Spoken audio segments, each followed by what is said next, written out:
that idea of looking and beginning to understand yourself as that. It's a very deep, simple, real proposition.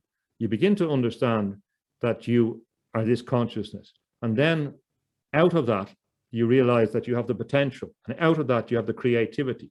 And your job then is to actualize that, as Maslow talked about in his hierarchy of needs, when he noticed that people that had mystical experiences were usually the most accomplished. They had moved beyond other needs. They were able to satisfy them and go to self-actualization. And again, that self-actualization idea goes back to a personalist, a person who advocated that idea of focusing on the human person. So I agree with you. They're two different things. So you have to be careful not to give away your personhood, not to allow yourself to be reduced to a number. This is happening all the time, all the commercial systems.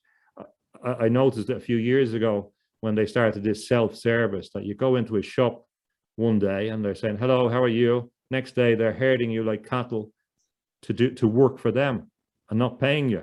I found it very offensive. I mean, because I do find it, because it's a technique which reduces you. And even Yuval Noah Harari wrote an essay in 2018 in The Atlantic where he said that we were increasingly going to be treated like domestic cattle. And this is nearly 100 years later, well, 90 years later, saying what Bernal said was going to happen about the human zoo. So we have to be very, very careful. My argument in all this, if you want to interpret transhumanism, you have to look back and see where it was 100 years ago, where it came from.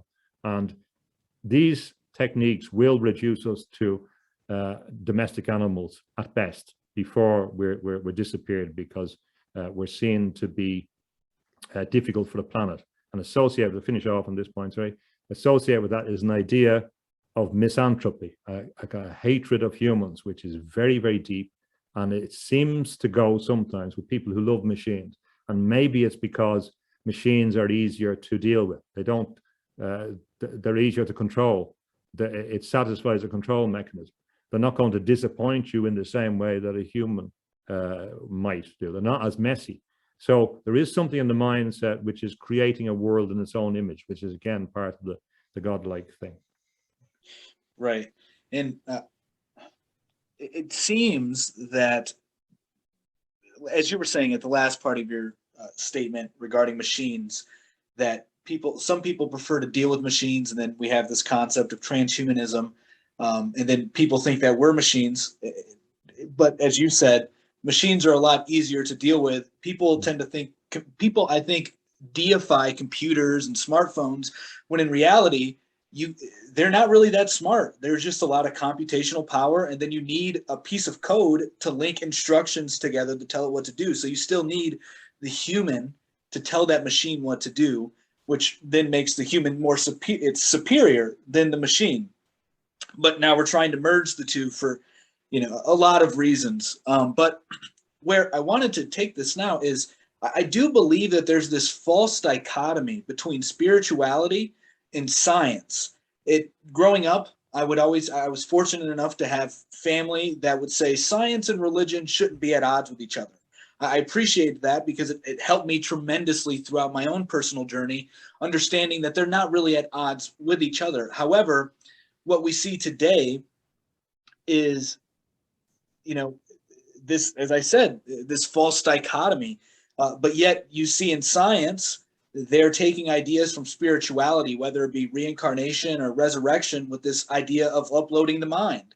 But then in the spiritual sense, they're like, this is already taking place. This is already the cycle of life. Also,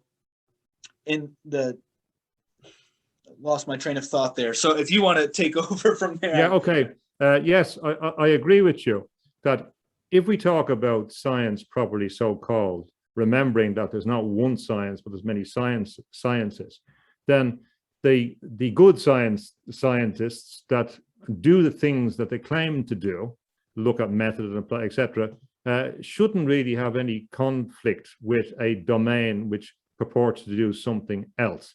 So as long as science stays within a reasonable domain for which it is effective, and can demonstrate that it's effective, it works.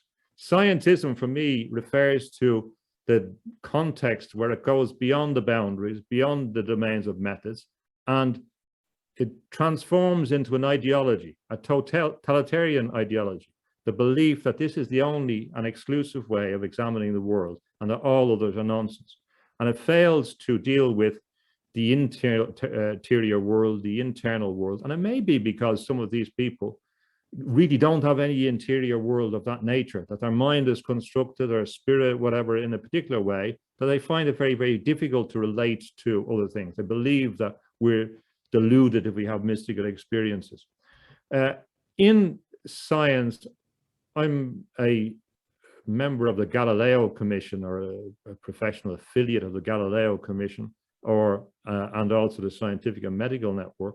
The reason why I joined them is because I wanted to see what scientists are saying, because I talk about science, but if I don't know what science is, or don't have contact with them, I can't really pass comment on them authoritatively. But they're defined by what they term as post-materialist science. So there would be a group of scientists who are a lot more open to viewing the world differently. And there are the Nobel Prize winners, and there are people I wouldn't have had contact with, or who have done Zoom talks, so you get the opportunity to ask questions of, which has been very, very useful for me. For example, Federico Fagin, who was very important in developing silicon chip technology, and he was critical in developing Intel's chips and that. So he's not some new ager, and that he's been at the heart of the development of the modern computer world.